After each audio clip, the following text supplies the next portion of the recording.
doing business in Africa. You can't afford to be without Africa Investor.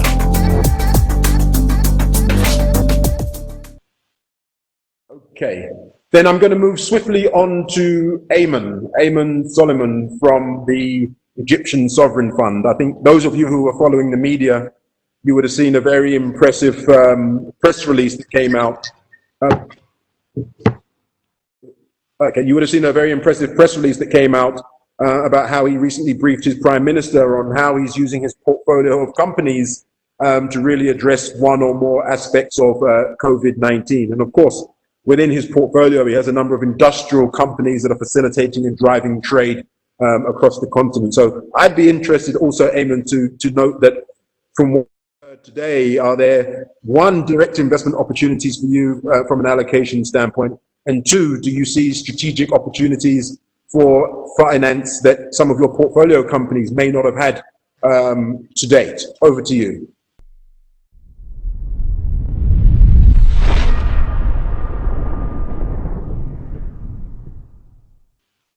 Thank you, Hubert. I think this is a very exciting turn of events for me to hear also from the ECAs and the insurers that the appetite and liquidity does exist.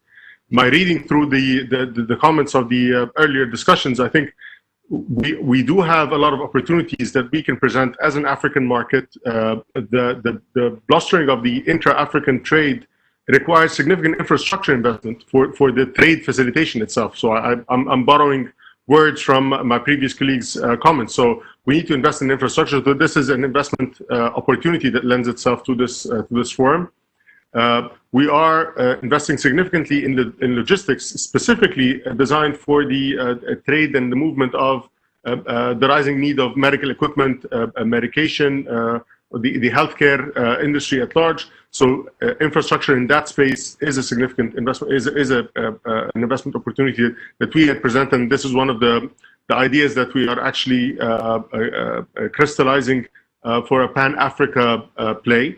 One of the other inspirational comments were the hindsight wisdom, of the ECAs and the multilaterals, having been through those crises before, and they understand that there are opportunities out of those coming out of those crisis situations, and we should be harnessing those opportunities right now with the right partnerships. And this is another bright spot that I want to build on and bank on going forward.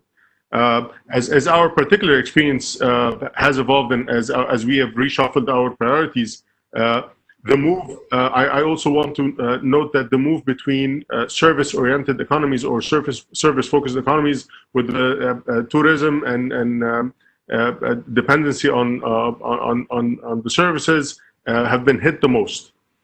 But the move from a service economy to an industrial economy is not an easy move.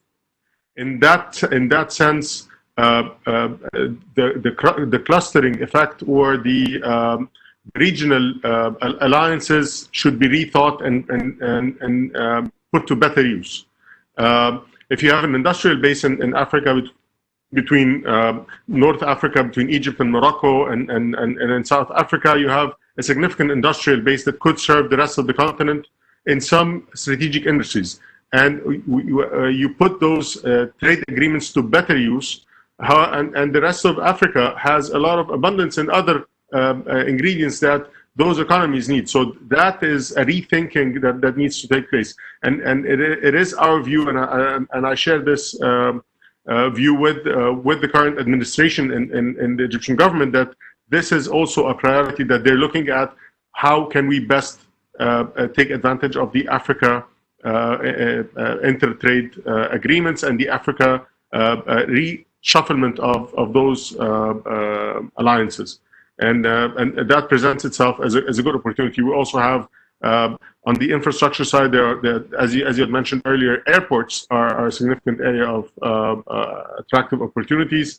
Railways, we are investing significantly in capacities, in production of railway capacities. There's the Cape Town-Cairo linkage that would also facilitate trade between the African nations. And I think all of these are good infrastructure investment opportunities that could attract multilateral partnerships. We are seeing good trends in partnership from infrastructure investors, from industrialists coming to town to shop for opportunities.